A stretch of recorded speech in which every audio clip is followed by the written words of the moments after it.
Good morning. We will pay attention to bank reconciliation when the previous bank reconciliation was provided.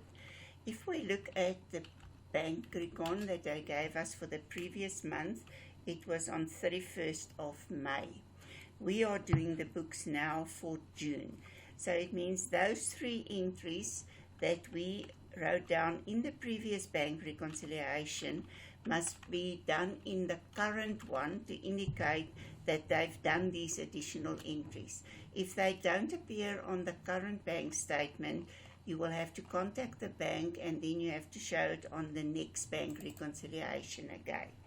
They tell us here that the provisional totals is 87,220 and 74,000. So it means that those two totals indicate that's all the entries that was recorded during the month in those two journals.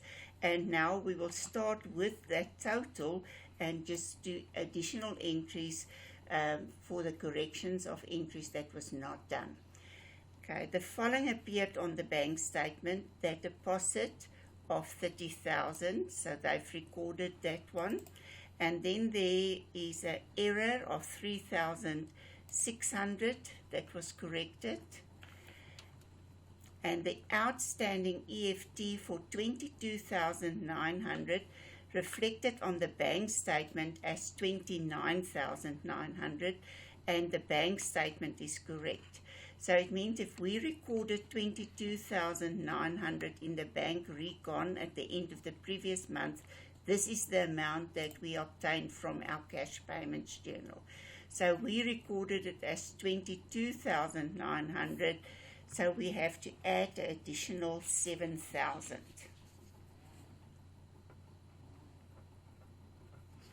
Okay, so I will take those two amounts, the 29,900, and I will subtract the 22,900 to indicate there's an additional 7,000 that was paid out. And now I've done all three of those entries, so we don't have to record anything for it anymore. We recorded these entries the previous month. They now recorded it, so both books have these entries in them. A direct deposit of Root, a tenant for 21,000. So it means that the money was paid into our bank account. So we will have to show in the cash receipts journal that the bank amount increases with 21,000. A stop order is signed at the bank to give them instructions to pay for insurance each month for 6,500. So it's basically like an EFT where we pay money out, so it will appear in the cash payments journal. A debit card transaction for 2,250. With a debit card transaction and an EFT, you must be very careful because the business can have a debit card and they can make payments with it, or a customer can use their debit card to make payments into our books. Okay, so you must see whether it's a payment or a receipt.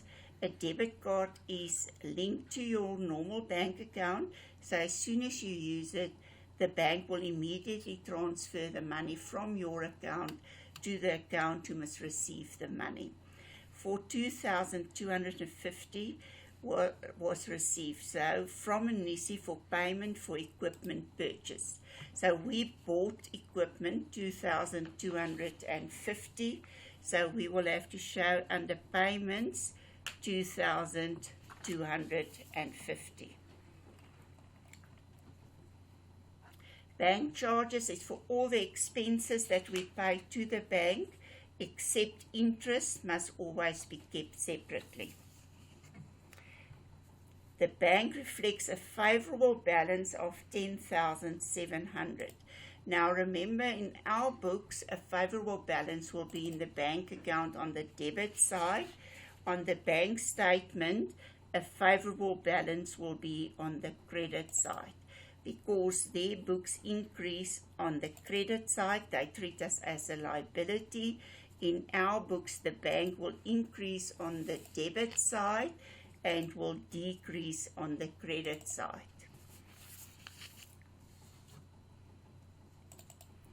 An EFT for 3,600 appears on the cash payments journal, but not on the bank statement. So it means we already recorded this 3,600. They haven't recorded it, so you will have to show that they must still pay out this EFT for 3,600.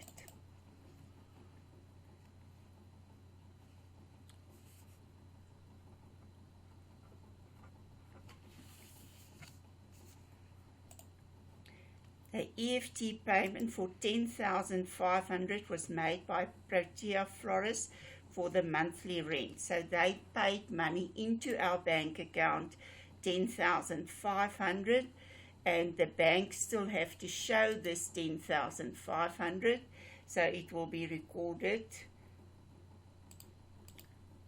in the bank reconciliation. Okay, now you must make sure that you do this entry correctly. So it means the EFT was made by Protea Florists for the monthly rent, 10,500. Okay, they don't say that the bank didn't record it. So this entry was already recorded by the bank, and we will indicate the 10,500 in our cash receipts journal. Okay, the bookkeeper made the following entry for June 2023, and the date there is on the 15th, and the amount is 18,500. So we recorded the 18,500. This was recorded on the 15th of June. The internal auditor queried this at the bank and was informed by the bank that this amount was deposited on the 2nd of July. So there's a problem immediately that indicates that this money was only deposited 16 days after the money was received. This can either indicate that the business doesn't deposit money on a regular basis daily, or it can indicate that the employee used this money and then at the end of the month, when they receive salaries, deposited this money into the bank. On investigation, he found that the total receipt, so that means the money that we received for cash, that we issued receipts, and the money that we received out of for cash, and we get the information from our cash register roll, was 25,500. So it means this amount should have been 25,500. We only indicated 18,500. Okay, so, and the bank says that they've done this 18,500. The difference between those two are 7,000. So it means there is 7,000 rand gone.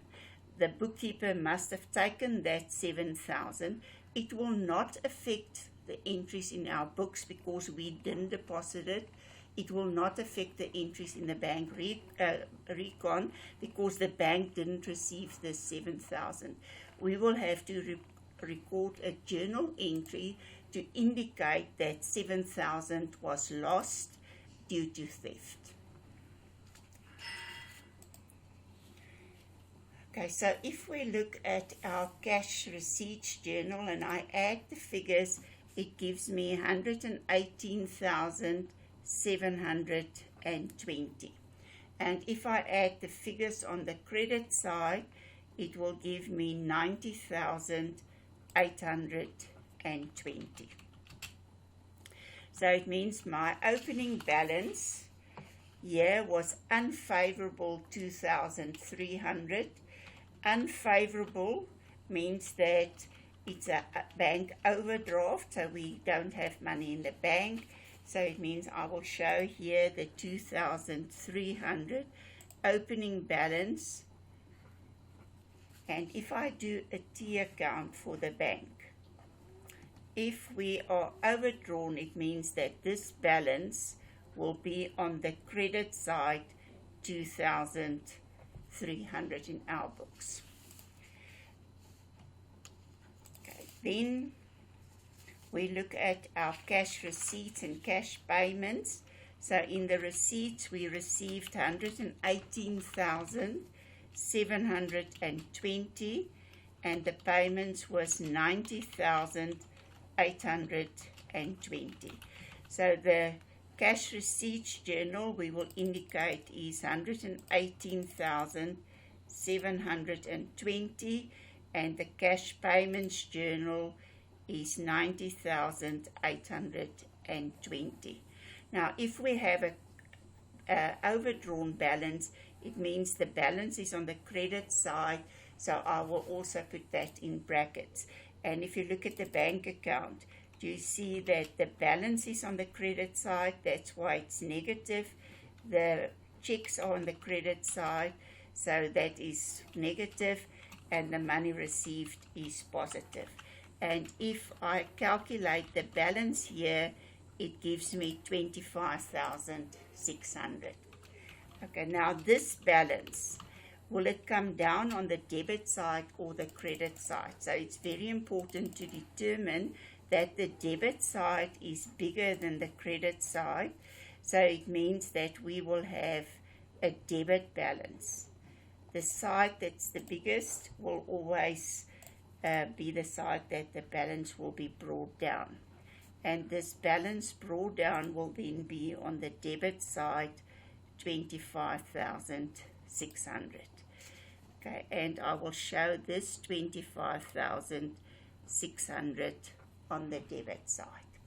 Okay, so if you're not sure how to think it out in columnar form, rather do a T account to ensure that you know exactly where the balance must be.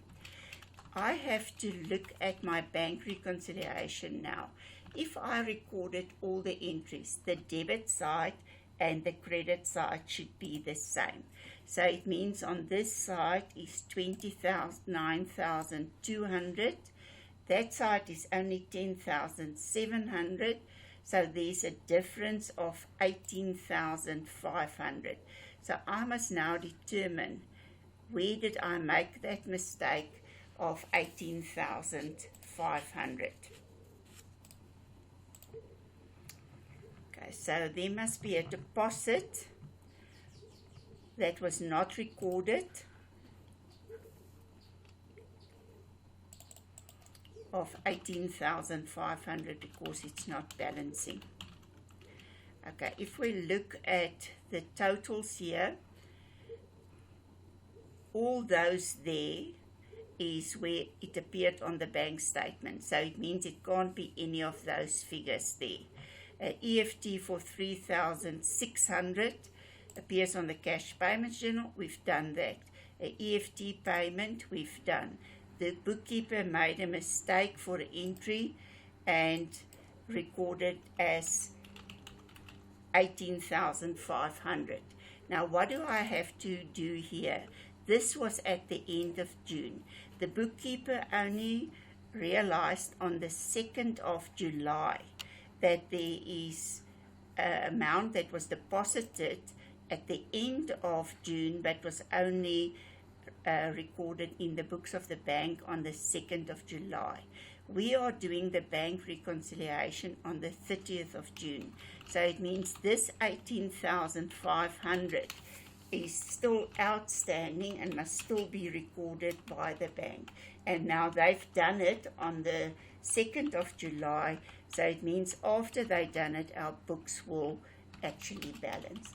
So I left out that one figure to indicate to you how you can look if you can see that you left out the entry to record the additional entry. Normally, when you get to the bank reconciliation and the two totals are not the same, you must just leave it. Don't go and look for mistakes if you're writing a test, because then you get very tense and you're not able to do the rest of the paper and you will not finish your test. Okay, this 18,500, that's supposed to be 25,500. This means that the bookkeeper actually used money for 16 days before they deposited and took 7,000 off the money. So the internal auditor should do this regularly to ensure that all the money is paid at the correct time. He must make rules that, for instance, the money must be deposited every day. There should be different people involved. It should not only be one person receiving the money and depositing the money. So the person receiving the money, a senior person or another staff member, should actually check it to see whether all the entries are correct, and the money that must go to the bank must correspond with the total amount that they received. If they don't keep proper record, it means that there will be several times that you will have fraud in a business because you open that gap for people to steal money.